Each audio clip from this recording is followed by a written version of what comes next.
what should be a crime and when is punishment justified. In order to answer these two questions, I'm going to focus on three things, right? And so first, what is a crime? Anything that renders you liable to state punishment, right? So when I ask what should be a crime, when is punishment justified, they're sort of the same thing, same question, because a crime just is something that renders you liable to state punishment. So in the context of this question, what sorts of things should be a crime, what sorts of things people should be punished for, I wanted to talk about drugs, guns, and sex. Here's a way to get into this. Think about laws regarding drugs, guns, and sex. Is there something that they have in common, right? Criminal violations that involve guns, drugs, and sex. Are there any common features, right? So one thing I want to do is screen out criminal violations that involve these things plus violence, like murder and rape, right? The use of guns to commit a murder, I'm not going to defend that. Laws regarding sex that have to do with rape, I'm not going to defend that. So I'm talking about sort of things that are consensual, right? The first one that was on my list was that they're for possessing or buying and selling things, right? Which sort of suggests right away that the things that are actually criminalized regarding guns, drugs, and sex are a lot of the time voluntary activities, right? Buying and selling things voluntarily. And I think because of that feature, we can say this, that it's difficult, maybe even impossible sometimes, to identify a victim or a complainant, right? Because it's a voluntary exchange across most of the cases that I'm going to be concerned about. So I think that these two features have some really important implications for whether or not these things should be crimes, whether these are things for which people should be punished. But I'm going to work my way up to those conclusions. But first, I just wondered, maybe you could help me think of, is there anything else I thought these two things, they seem to be the most obvious things, but yeah. All three are either criminalized or regulated. Okay, yep, that's right. Right, good. So one question that comes up quickly in debates about these activities is whether we should decriminalize or legalize. And now this is just like this is a terminological issue, and there just doesn't seem to be a real consensus about how theorists use these terms. Right? For example, I've seen a lot of people say they don't want to see drugs decriminalized, but they're also against punishing people who use an illicit drug, right? So I'm not sure what's going on there when people say something like that. On my definition, that just means that they want drugs decriminalized. To decriminalize something is to make it so the activity isn't punished. There wouldn't be legal sanctions for the activity. There's also this question about what counts as a punishment, right? So prison is surely a punishment, but many want to reform and liberalize drug laws, for example, so that use is fined rather than people being imprisoned for using drugs. And they call this decriminalization. Or some people say that they should be forced to undergo treatment, and they call this decriminalization, where the treatment is offered instead of prison. But again, it's still forced. One question, I guess it's a philosophical question.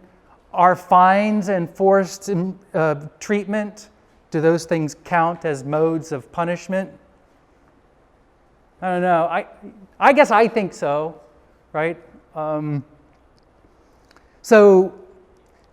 If that's right, then decriminalization would mean that the state wouldn't fine users or subject them to forced treatment either. And the same with prostitution. You wouldn't fine someone who was who was convicted of prostitution or found guilty of prostitution. You wouldn't do anything to them. They wouldn't be subject to any form of punishment.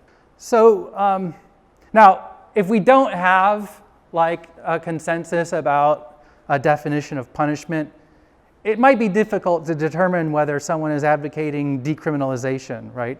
If tickets and fines are punishment, then that wouldn't count. Then it wouldn't count as decriminalization to ticket and fine people. To decriminalize would be not to have any form of legal sanction at all.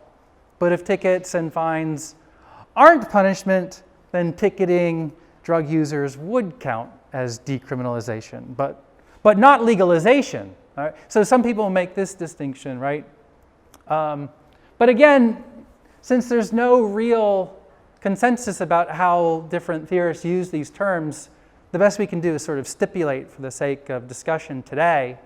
And I just stipulated an account of legalization where it just means no legal restrictions govern the activity related to the thing at all. Right? That would mean no licenses would be required either. There would be no regulations that the activity would be subject to. Not even civil liability. It wouldn't be subject even to civil liability if it were completely legalized. Right? So, one issue about legalization, where we understand it that way, is that, look, all drugs, for example, all drugs, like including ibuprofen, are subject to some regulations. Even the sale of milk is subject to some regulations, right? Pretty stringent ones too, right? Hardly anything that's available for sale is totally legalized in this sense, right? Use usually is pretty legalized, but sale hardly ever is about any good, right? So look, I'd probably be okay with legalizing most of these things, even milk, right? But I can see, I can understand reasonable people disagreeing about this, right? For example, maybe some people would want to see prostitution decriminalized so that prostitutes wouldn't be subject to any form of criminal sanction, but they might require that they receive like monthly or yearly STD tests or something like that, right? That would be subjecting it to a regulation, but it would still be decriminalized. Maybe that wouldn't be necessary in a completely free market, but maybe it's something that people would want. I'm going to stay agnostic about that. Concerning weapons as well, right? I know that many gun advocates are frustrated by the restrictions that are in place and the further ones that they see on the horizon, right? But I think most reasonable people agree that there are limits. I suspect that the externalities associated with somebody having a nuclear bomb in their private possession or other weapons of mass destruction would probably argue in favor of regulating those things. So I'm going to set aside legalization and just focus on decriminalization in the sense of not subjecting sort of people who do these things to criminal sanction. Yeah. Thanks. So as far as decriminalize versus legalize, and maybe you're going to hit on this, where would taxation come in? I've kind of heard that like legalize means to tax it and decriminalize means to not. Do you have a side on that? Oh, right. So yeah, I would expect that if, for example, drugs were decriminalized so that people could buy and sell them and people could use them, that they would be subject to a sales tax. All that means is that, like, even the pen, that's not totally legalized if you want to say that so long as it's subject to a sales tax, then the sale isn't completely legalized. But if we understand it that way, then it's probably, legalization in that sense probably isn't the best way to think about what most people who are advocating that we liberalize guns, drugs, and sex are arguing for, right? They want it to be treated like other commodities, basically. They want users, buyers and sellers, not to be subject to criminal sanction. And so that's the question I'm going to focus on. Right? They want decriminalization. They want to stop punishing people for selling or using these things. So why? Why support decriminalization? Oh, sorry, again, not one of those rhetorical questions, but one of those ones where I'm actually interested to know, and since he's raised his hand, you might want to bring him the mic. You might want to support decriminalization because to take an incremental approach to slowly getting it totally legalized, so it's one step along the way. Okay, good, thank you. Anything else? You might have some further goal in mind. Good. Maybe to be able, or some people might think to be able to regulate it. Okay, they want to regulate its use because they're worried about it. Maybe these things happening in the underground shadows actually makes things worse for people. Good. There are other hands. Maybe you can help. To get rid of all the black markets that are involved that sometimes kill people. Right. There are sort of these knock-on effects that cause sort of further harms. Because the efforts to try to stop them are not working and costly. Right. The drug war, for example, is incredibly ineffective. Same kind of thing. Let's put our police officers to actual use with our tax dollars. Good. Thanks. Good. So this was a trick question.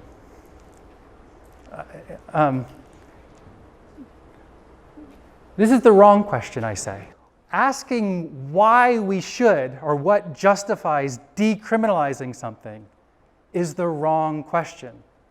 Remember, it's coercion, punishment that requires special justification. We need a theory about what amounts to a good reason to criminalize anything at all. What reasons justify punishing people for anything? Right? Once we have a theory, once we have an account, we can turn to things like drugs and other activities.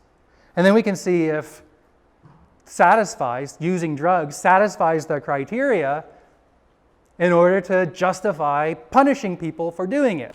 So why? Well, I say because punishing someone is a terrible way to treat them, right? And if you're going to do it, the reasons for doing it should be impeccable. They should be really good. And if they're not really good, then you shouldn't be criminalizing anything.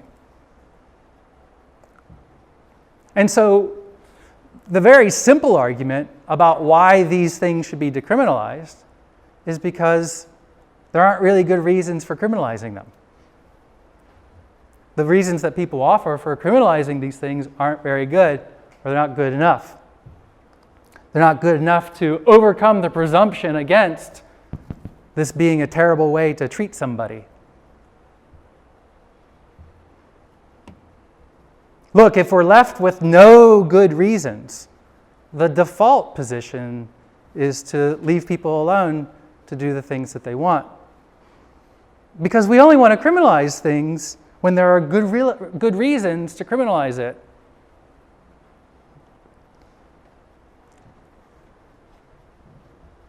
I wonder if that's persuasive. I don't know if I want to pause to consider questions on this, but so why should we criminalize anything? Let's start with constitutionality, the constitutionality of a law criminalizing something, is assessed by two different tests. If what we're talking about,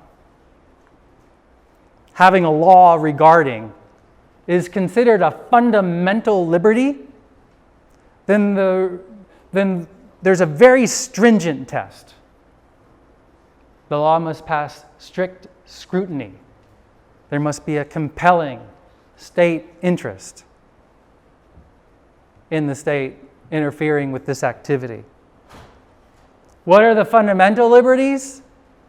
I don't know. I mean, it's not very clear. They're the ones that are, this is a quote, implicit in the concept of ordered liberty. One's deeply rooted in the concept of ordered liberty, right? I mean, we can think of examples, right? But like speech and worship, things like that. When it comes to non-fundamental liberties, there's a huge jump in the sort of test that the state needs to meet in order to be justified in interfering with it. Laws must pass, it's just a rational basis test. Right? This is much, much less demanding. And this much, much less demanding test is what applies to most of what's on the criminal law books today. So notably, people who break gun, drug, and sex laws, people who break these laws can be punished simply because the state has a rational basis for interfering with it, for interfering with those activities. So I think it's true, most of those laws do in fact pass a rational basis test, but that test is like it's pretty easy to negotiate that test, right? It's not a significant hurdle, right? All it means is that they provide a kind of a perfectly sound set of reasons why I personally might decide that recreational drug use or prostitution or whatever isn't for me, right? But that doesn't seem to be enough to conclude that people who decide differently should be punished for that. So I think that this seems like it's not enough. It doesn't seem like that you've provided sufficient reason for interfering with these activities just because you can provide a sound set of reasons why someone might have a rational basis for not wanting to do them. Here's what I'm assuming that one of the following things is true about you. I'm assuming either you kind of agree with me about laws regarding guns, drugs, and sex, but you have in mind a friend of yours or a family member who just thinks that the idea that guns and drugs and sex should be decriminalized or decriminalized further, they just think that that idea is crazy, right? Or it might be true of you, that you just think that the idea that these things should be decriminalized is just crazy. The criminal violations are for possessing and buying and selling things. And I said, because of that, it's difficult to identify a victim. I think that these two things have implications for the enforcement of laws that ban or restrict guns and drugs and sex. So again, there isn't anything like a straight entailment relation between these next statements that follow, but I think that they can be empirically supported.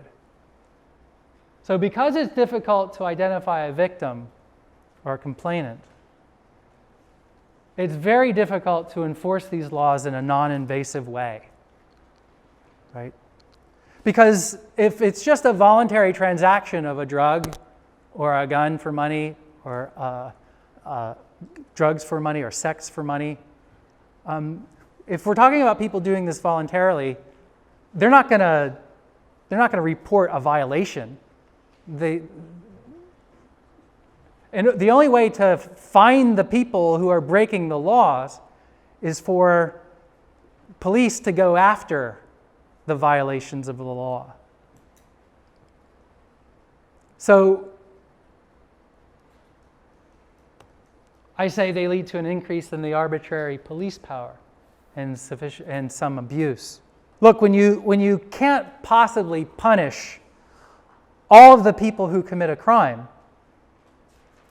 you can only punish some, and the people who are going to go after it are going to use their discretion about where and when to go after it, where and when to identify violations and to catch people. I think, again, this is an empirical claim, but I think well borne out, that inevitably those who are going to get arrested and prosecuted and sentenced are going to be among society's least powerful people. So I say that these crimes are going to, criminalizing these things will, in fact, disproportionately affect minorities. They're going to be enforced unfairly. So for example, take prostitution as an example. When enforcing laws against prostitution, police officers typically direct their limited, scarce resources to the most visible aspects of the crime. And that's prostitution that occurs outdoors. Prostitution that involves so-called streetwalkers. And these are people that usually attract complaints from surrounding communities. They see it on the streets, they don't like it, they complain. So officers typically target street-level prostitution, and very, very few prostitution arrests happen indoors. But prostitution regularly happens both indoors and outdoors.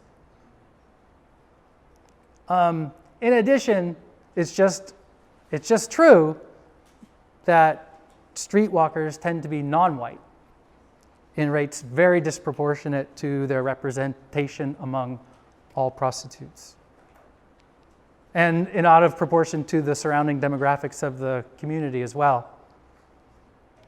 So when the police officers target the most visible aspects of the crime, when they target outdoor prostitution, that leads to significant racial disparities in the enforcement of prostitution laws. For very similar reasons, right, I think that I'm fairly certain that racial minorities would disproportionately suffer under a stricter gun control regime. So just looking at statistics, last year, 48% of people convicted under federal firearms legislation were black. The racial disparity in this category of federal offense is greater than any other offense in federal crimes. The category with the second greatest racial disparity in enforcement is federal drug laws. So I mean, good. Look at the logic of this. Most proposed changes to firearms legislation would crack down further on illegal possession and sale.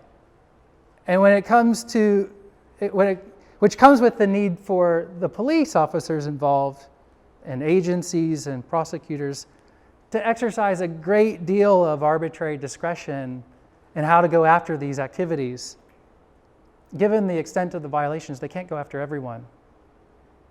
So new firearms legislation is likely going to mean new reasons to stop and search people that police tend to suspect of criminal activity, or people who present easy targets because they're part of some marginalized group. So for example, and the New York City stop and frisk, the implementation of stop and frisk was explicitly justified as a gun control measure. Tell me what you think. Do you think there would have been as much political support for stop and frisk if the vast majority of the people who were stopped were white? Right? Probably not, right? Crimes in all three of these areas probably would have been significantly decriminalized years ago had whites been sent to prison for offenses at the same rate as any minorities. The fundamental problem has to do with the fact that it's extremely difficult to identify a particular victim or complainant when it comes to laws that criminalize buying and selling things that people want from each other. And it's nearly impossible to enforce these crimes in a non-invasive way. Having the laws at all, in fact, depends on them being enforced unfairly. So I think that makes them bad, right? And then I found a T-shirt. So I don't know if you can see this. Marijuana will ruin your life. That's why we're putting you in jail and ruining your life for smoking it. I think we've run out of time, but I don't know if there are more questions about. Go ahead. Back on something you said earlier in the lecture, but I'm one of the people that basically want very few laws. Any voluntary action of buying and selling, I'd like to be legal. Of course, I can't do like sell you his heart. Right. It has to be voluntary on all parts of it. Good. But you said something earlier that I haven't managed to justify to myself yet. Like, I don't want my crazy angry neighbor to own me for wrong. Yeah. Yeah. Can you help me justify that? So I think it's just an evaluation of risks, right? So we said the same thing about drugs. If there was a serum that turned people into violent psychopaths, then we probably want to stop people from taking that drug, right? Because the risk of the externality is so much greater in that case. It just turns out as an empirical matter that the risk associated with ordinary drug use isn't anything like that. If you watch Reefer Madness now, the movie that I was talking about, you'd find it ridiculously silly because it shows people smoking marijuana and then going around like terrorizing people. But we know that the pharmacology of marijuana doesn't do that, right? Right. So it's just you're making bad risk analysis, right? Now, I think it's probably good risk analysis to be worried about somebody owning a nuclear bomb. So the externalities, the risk of harm, just too great.